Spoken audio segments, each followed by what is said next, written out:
राधे राधे भक्तों, आज हम आपको वैशाख शुक्ल पक्ष की मोहिनी एकादशी व्रत की कथा सुनाते हैं।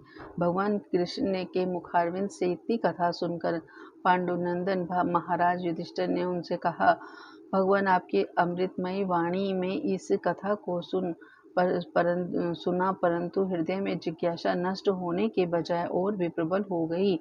अब आप कृपा कर वैशाख शुक्ल पक्ष एकादशी के व्रत का विधान एवं महात्म्य का वर्णन कर मेरे त्रैषित हृदय की प्यास को हरण कीजिए।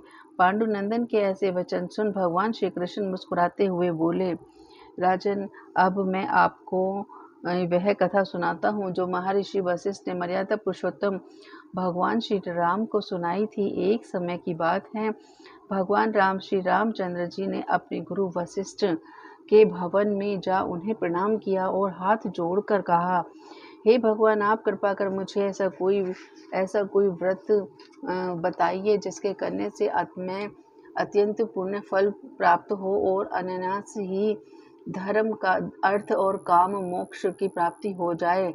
भगवान श्री राम के ऐसे वचन सुन वशिष्ठ ने कहा, वत्स, तुम धन्य हो जो तुमने इस प्रकार का प्रश्न करके लोक के कल्याण की कामना की है। अच्छा तो सुनिए।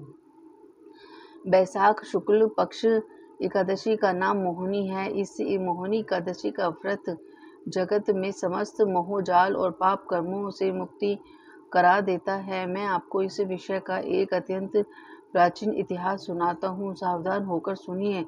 इस आख्यान को के सुनने और सुनाने से महान भी पाप नष्ट हो जाते हैं।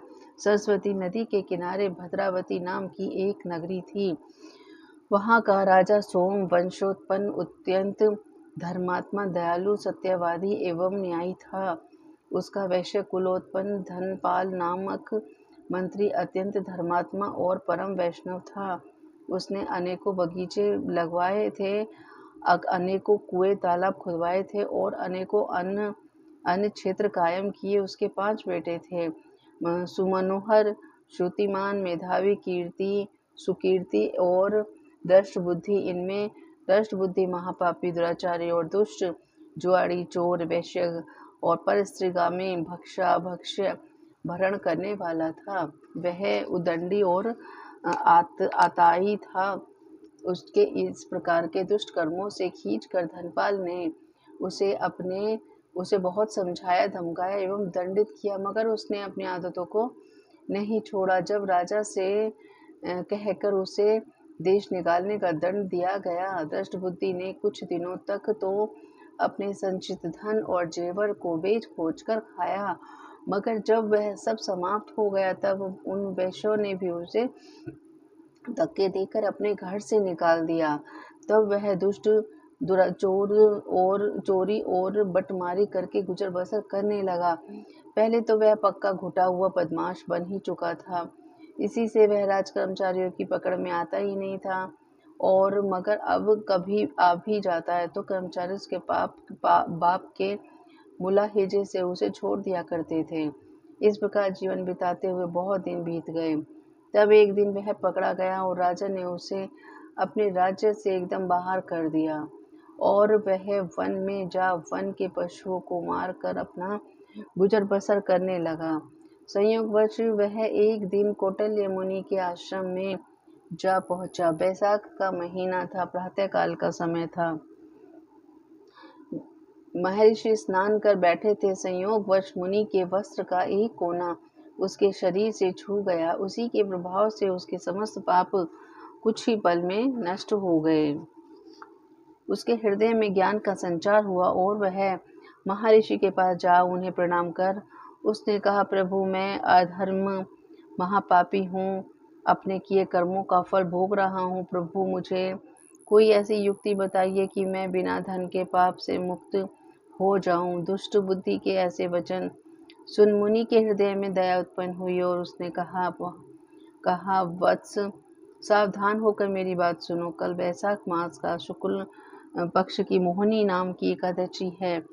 तुम आज शाम को शुद्ध मन से संकल्प करो कि मैं अपने पापों के मोचनार्थ मोहिनी एकादशी का व्रत करूंगा।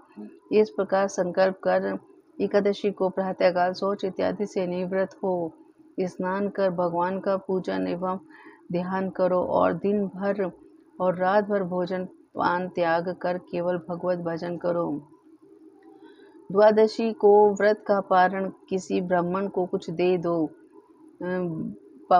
तुम्हारा पाप अवश्य ही नष्ट होगा। दुष्ट बुद्धि के ने महर्षि के कथन अनुसार मोहन ने एकादशी का व्रत किया और उसके प्रभाव से उसके समस्त पाप नष्ट हो गए और वह परम पद को प्राप्त किया। मोहिनी के समान सरल और फल देने वाला कोई दूसरा व्रत नहीं है। इस कथा को कहने एवं सुनने वाले को भी अनेक गोदानों का फल प्राप्त होता है। हिंदू धर्म में जो भी स्वस्थ है और व्रत कर सकता है उसको एकादशी का व्रत अवश्य करना चाहिए।